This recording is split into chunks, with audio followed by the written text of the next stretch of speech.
Hi friends, இன்றைக்கி டேஸ்டான ஒரு டிஃப்ரெண்ட்டான உருளைக்கிழங்கு அப்பளம் கூட்டு தான் பார்க்க போகிறோம்.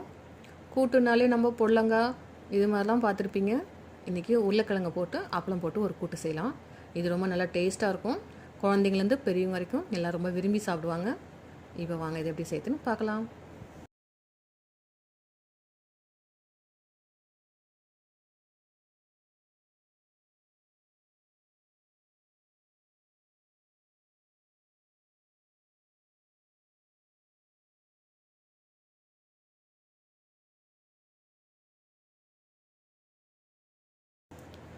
இதுக்கு ஒரு 50 கிராம் கடலைப்பருப்பு எடுத்துக்கோங்க. கடலைப்பருப்பை நல்லா வாஷ் பண்ணிவிட்டு இதுக்கு தேவையான தண்ணி விட்டு குக்கரில் கொஞ்சமாக எண்ணெய், பருப்பு நல்லா பூ மாதிரி வெந்து வரும்னு சொல்லுவாங்க, அதுக்காக எண்ணெய் விட்டுட்டு ஒரு 1/2 ஸ்பூன் மஞ்சத்தூள் போட்டு குக்கரில் மூடி வச்சுருங்க.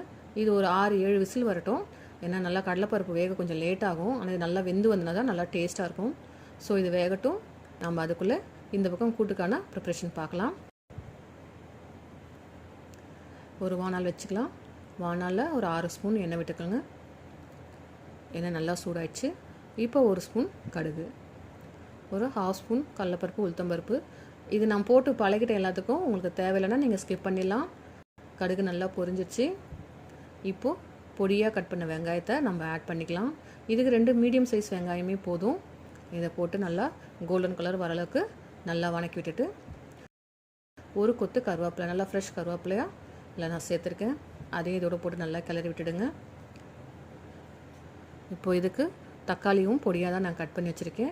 இதுவும் 2 ரொம்ப சின்ன சைஸ் தக்காளி தான். ஏன்னா கூட்டுக்கு வந்து தக்காளி ரொம்ப பெருசாக போட்டோம்னா அந்த புளிப்பு தன்மை தான் தெரியும்.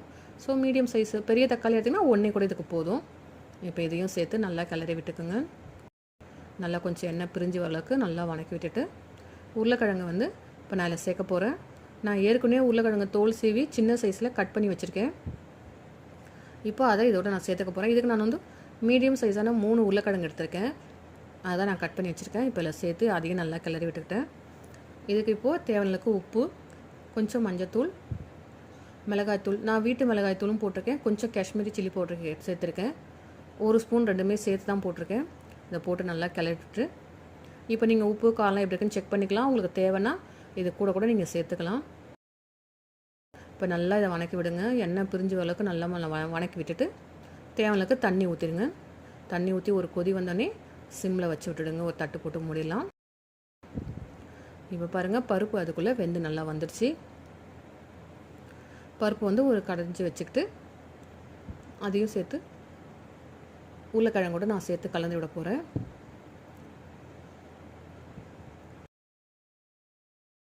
பருப்பையும் குட்டி நல்லா கலரிட்டு உப்பு காரெலாம் செக் பண்ணிவிட்டேன். இப்போ உருளைக்கிழங்கு வெந்து வரணும். இப்படியே ஓப்பன் வச்சா கொஞ்சம் டைம் ஆகும். நான் அதனால் குக்கர்லேயே போட்டு ஒரு விசில் விட்டு எடுத்துக்க போகிறேன்.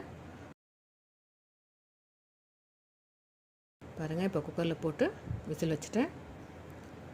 இப்போ விசில் வந்துடுச்சு. ஓப்பன் பண்ணி பார்க்கலாம்.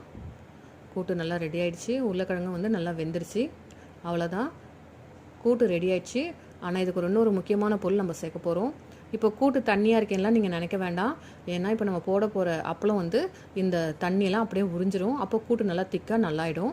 இதுக்கு நான் வந்து 2 அப்பளம் வந்து இல்லை உடச்சி சேர்த்துக்க போகிறேன். நான் ஏற்கனவே அப்பளம் பொரிச்சு வச்சுருக்கேன். பாருங்கள், அதையும் எடுத்து உடச்சி இது உள்ள போட்டு நல்லா ஒரு கிளறி விட்டுடுங்க. இப்போ கேஸ் வந்து நீங்கள் ஆஃப் பண்ணலாம். இந்த சூடே இதுக்கு போதும். இப்போ சாதாவே நீங்கள் மூடிட்டு அப்படியே விட்டுருங்க. ஒரு 5 மினிட்ஸ் கழித்து நம்ம ஓப்பன் பண்ணி பார்க்கலாம். இப்போ பாருங்கள், நல்லா அப்பளம் வந்து கூட்டில் கலந்துருச்சு. இப்போ நீங்கள் சாப்பாட்டுக்கு இதை சர்வ் பண்ணி சாப்பிட்லாம். இது ரொம்ப டேஸ்ட்டாக இருக்கும். கொஞ்சம் கொத்தமல்லி தூவி நம்ம சர்வ் பண்ணலாம். இதை தோசை கூட நீங்கள் வச்சு சாப்பிட்லாம், நல்லாயிருக்கும். இதை நீங்களும் வீட்டில் ட்ரை பண்ணுங்கள். எப்படி இருக்குன்னு சொல்லி எனக்கு கமெண்ட்டில் சொல்லுங்கள். தேங்க்யூ. இன்றைக்கி பார்த்த இந்த ரெசிபியை நீங்களும் உங்கள் வீட்டில் ட்ரை பண்ணி பாருங்கள். எப்படி இருந்துச்சுன்னு மறக்காமல் எங்களுக்கு கமெண்ட் பண்ணுங்கள். இது மாதிரி இன்னும் நிறைய ரெசிபிஸ் உங்களுக்கு வேணும் அப்படின்னா எங்கள் சேனலை சப்ஸ்கிரைப் பண்ணுங்கள். தேங்க்யூ.